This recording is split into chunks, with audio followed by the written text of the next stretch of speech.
debt collector ni kan, dia cakap kena bayar sebelum pukul 2. Kenapa kena bayar sebelum pukul 2 Tuan Encik? Adakah kalau selepas pukul 2 ni rumah boleh kena sita ke, kereta boleh kena tarik ke, atau apa-apa tindakan yang berbahaya Tuan Encik?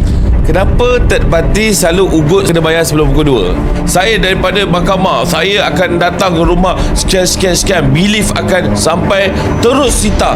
Cik dah boleh standby keluar daripada rumah. Dia takutkan kita.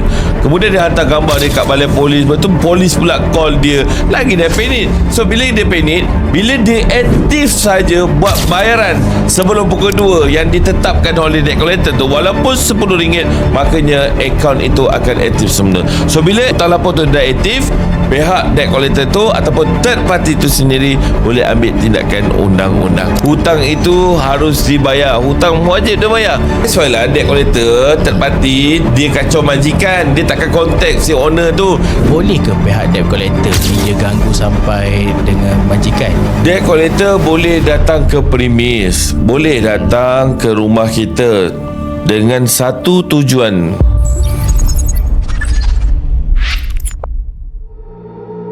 Tuan Encik, Saya. ada yang cakap third party lah yang bila buat gangguan ni kan, debt collector ni kan, dia cakap kena bayar sebelum pukul 2. So kenapa kena bayar sebelum pukul 2 Tuan Encik? Adakah kalau selepas pukul 2 ni rumah boleh kena sita ke, kereta boleh kena tarik ke, atau apa-apa tindakan yang membahaya Tuan Encik? Sebenarnya kalau kita bercakap pasal third party ni, maksudnya syarikat luar yang membeli hutang kepada pihak bank. Itu third party. Kalau debt collector, syarikat yang bank hire sendiri ya. Okay. So kalau third party ni, kita kalau bercakap pasal third party, lain tak bukan hutang lapuk. Okay. Kenapa third party selalu ugut kena bayar sebelum pukul 2? Senang cakap, dia nak perangkap kita untuk supaya akaun kita tu diaktifkan semula. Kiraan hutang lapuk adalah last pembayaran kita dengan bank. Kalau kita melihat Akta Had Masa 1963 Seksyen 6, bahawasanya peminjam itu sendiri dah ada Akta Had Masa. Kalau bank lebih daripada 6 tahun tak buat tuntutan, tak ambil tindakan di mahkamah, bank hilang kelayakan sepenuhnya. So bila dia hilang kelayakan, dia tak nak lah orang kata rugi. So dia cari syarikat-syarikat luar yang boleh beli hutang lapuk. So dia dapat kebenaran, vesting order, dan dia beli hutang tu.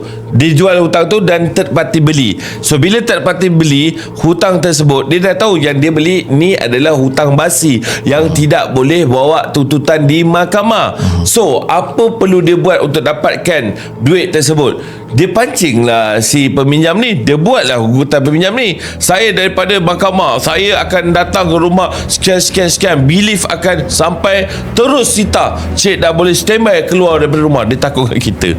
Kemudian dia hantar gambar dia kat balai polis. Lepas tu polis pula call dia. Lagi dia panik. So bila dia panik, bila dia aktif saja buat bayaran sebelum pukul 2 yang ditetapkan oleh debt collector tu, walaupun RM10, makanya akaun itu akan aktif semula. So bila hutang lapor tu dah aktif, pihak debt collector tu ataupun third party tu sendiri boleh ambil tindakan undang-undang.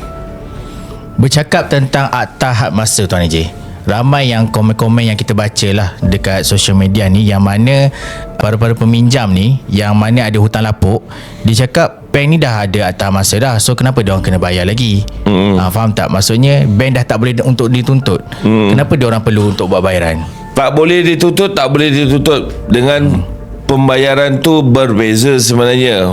Tak boleh dituntut disebabkan Akta Had Masa. Maksudnya tidak boleh bawa ke mahkamah. Hutang itu harus dibayar. Hutang wajib dia bayar. Faham tak? Walaupun kita ni, sebagai contoh saya ni, dilindungi oleh Akta Had Masa, bahawasanya bank tidak boleh ambil tindakan ke mahkamah pada saya, tapi saya tetap kena bayar hutang. Dalam report sitos tetap ada. Walaupun tak ada, kau try buat loan. Boleh ke tidak? Tak boleh. Hutang tu harus bayar. Hutang takkan habis. Hutang mesti bayar. Jadi walaupun kita dilindungi Harta ahad masa ni, Harta ahad masa. hutang tetap kena bayar lah syaratnya. Hutang tetap kebayar. That's why lah debt collector third party, dia kacau majikan, dia takkan contact si owner tu, dia kacau kita punya circle, dia kacau kita punya employee, dia kacau kita punya majikan. Dia kata si kita ni ada buat pinjaman, dia nak potong gaji 30%, dia minta JTK potong gaji dan sebagainya. Itu yang dia ganggu kita. So bila ganggu kita, sampai bila kita nak hadap? Setakat setiap hari kita nak orang kacau ganggu kita.